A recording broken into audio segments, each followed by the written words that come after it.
Hello everyone, welcome to Anno 2205. I decided to give a review a shot. I decided to review Anno 2205. I've been playing it for a while. I've done a few videos just playing it on here. And this is the one I've been doing on my own, except I'm level like 51, which is a lot higher. I'm on easy mode too. A lot higher than the other one. But I wanted to give it a review, give you my thoughts on it. So yeah, I'm gonna be comparing this a lot to Anno 2070. That was the previous game in the Anno series, and I did play 2070 quite a bit. I also have not played many of the other Anno series, so 2070 is really kind of my base point. So just to keep that in mind, that 2070 is really the only other one I played, and I will be comparing this one to that a lot, because playing this made me think of 2070 quite a lot. So the first thing that I do like about this game is I think it's a beautiful looking game. I think it's very pretty. The graphics are very nice. Look how pretty that mountain is. Just look at that. So I think that's really cool. One of the gameplay things I actually really like is the way... Oh my, look how low I am on that. This stuff all works. The actual stuff you need to build. The commodities, or what is it called? Goods. Yeah, the goods that you need. For your cities, or whatever they're called. Basically, before it wouldn't show you, in 2070 at least, it wouldn't show you what you're really producing, just that you needed more if you didn't have enough. So if you needed, like for example, to make these luxury foods, you need beef, which the beef requires soybeans. You need wine, and what else? You need one other thing. You need something else. I forget what it is. But basically, when you plant the beef, it says your soybeans are down. So you build a soybean factory. It says, okay, now they're right where they're supposed to be. So it's kind of nice. It actually shows you where they are, if that makes sense. Whereas the other one, you kind of, I know 2070, you just had to guess. You had to look it up online. Okay, you need 2 of these plants to supply this one plant, or you need 3 of these, or whatever. It's easier to figure out the ratio of the supply chain and what you need. So I do like that. And then there's the negatives. I mean, that's kind of the really only 2 things I actually really like about it. There's the graphics and the way it shows you your supply chain, the goods, the commodities, whatever you'd like to call them. The downsides, there's honestly quite a few. With Anno 2070, there was a campaign mode you could do. Campaign, however you say that. Well, there's missions and there's quests, and then you could do that. There's also free build mode where you could just have a random map spawn, and you were just free to build. You could have NPCs if you wanted. You could have multiplayer if you wanted, so you could have other people playing with you. You could have combat if you wanted. You could, not even focus on that if you didn't want to. There was a lot of choices.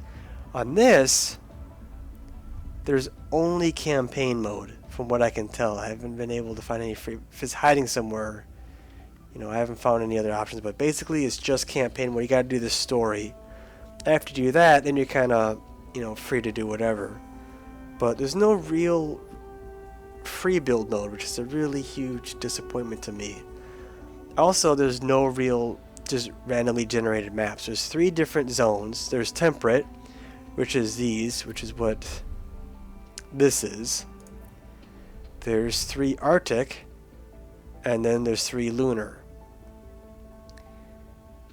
It doesn't matter how many times you do the campaign, you always get the same thing. These don't vary at all. It's all the same stuff.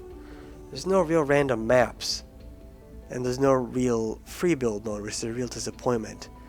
Also in 2070, when you were building on your island, let's say this is a 2070 map, you know, you could build your ships, your fleet. You could have your commerce ship, you could have your command ship, you could have your, you know, just tons of ships to battle with, your battleships or whatever.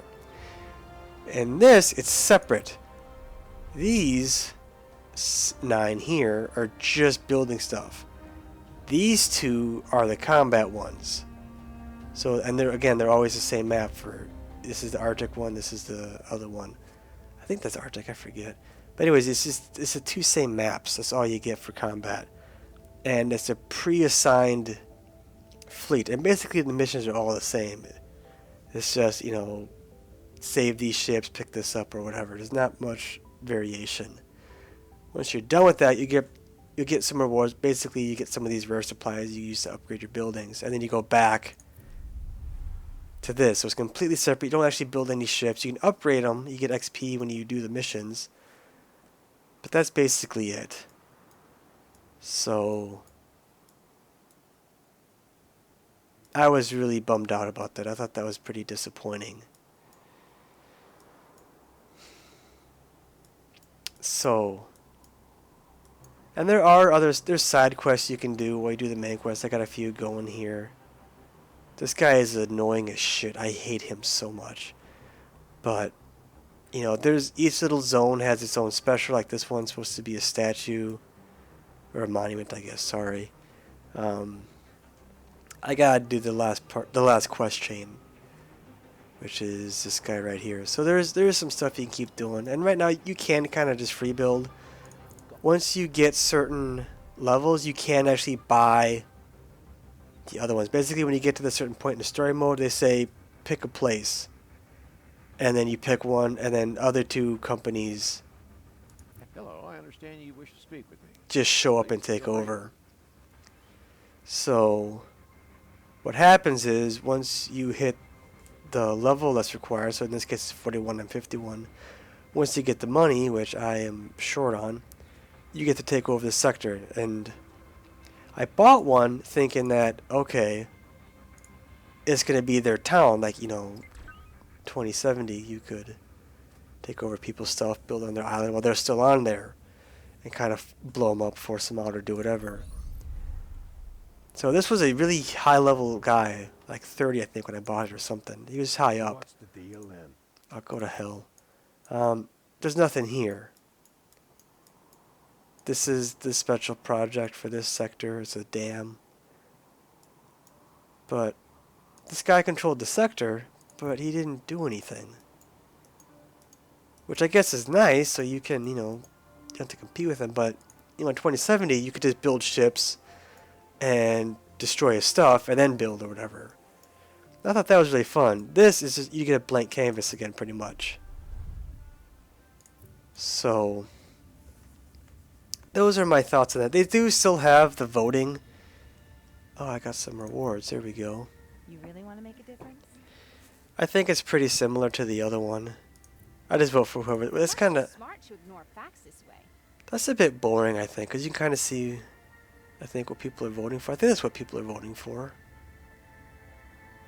The last period. So people are just going to vote for whoever's winning. So I don't know. That's kind of pointless, I think.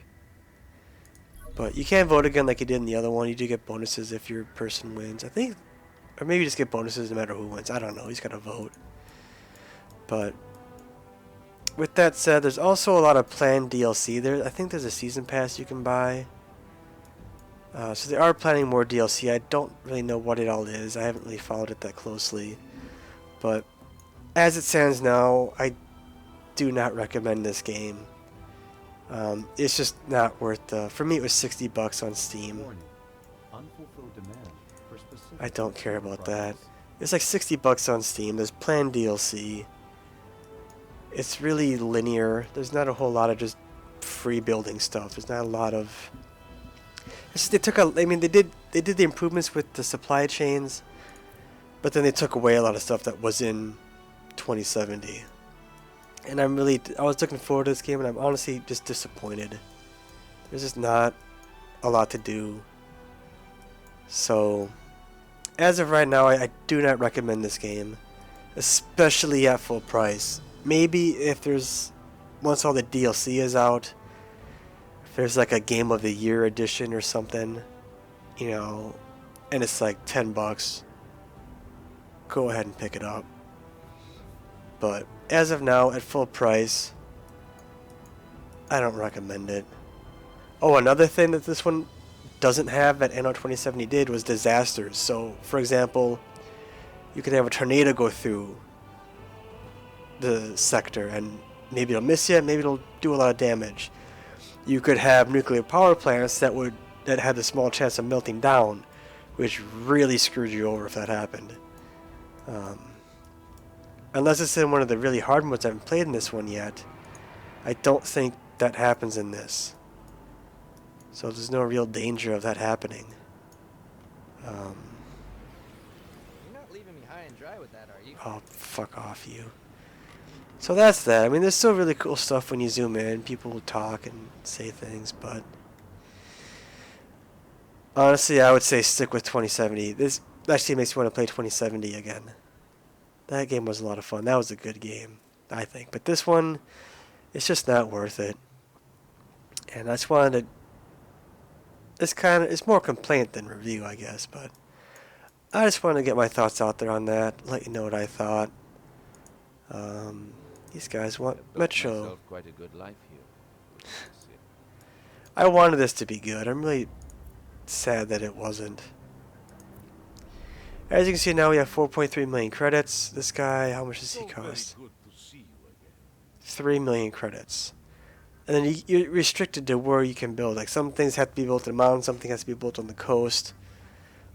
It's specific spots. It can't be anywhere on the coast. It's very specific spots. So this has 32. You can't build all the coastal buildings outside of those pre-designated spots, which is another thing that really bummed me out.